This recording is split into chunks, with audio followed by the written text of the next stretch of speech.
The thing here on Omékongo that, again, is silly to me, Rachel requested to speak to the AD and the head coach. Head coach didn't show up. The BYU volleyball head coach didn't show up. And so the AD said, well, I chose to represent. Well, then you should have told Rachel that the head coach is not going to be here. No, if the black player who got called, and what Marvin told me was, he said Rachel wanted to express to them directly how she felt during that game. The coach should have had her ass sitting there in that office at that meeting. Period, bottom line. This was a failure of leadership on every single level. With my organization, I called it UPstander International because I talk about the importance of being an upstander and not a bystander. And that coach who didn't want to show up was a bystander, period, bottom line. And I commend her so much for what she did. My daughter's a freshman in high school and just made the volleyball team. So this is like a personal, seeing this story. And when I think about what happened, really at the end of the day, I'm thinking about the parents who are in that audience who heard this stuff happening.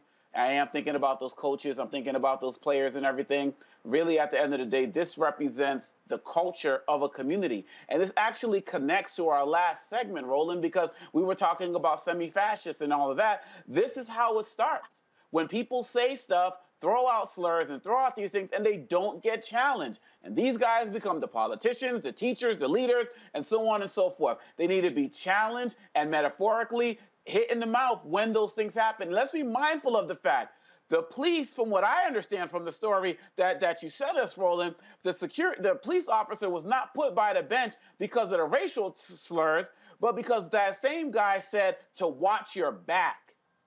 So we're talking about an actual possible threat of actual violence to be done. And that continued to happen because nothing was done in the beginning.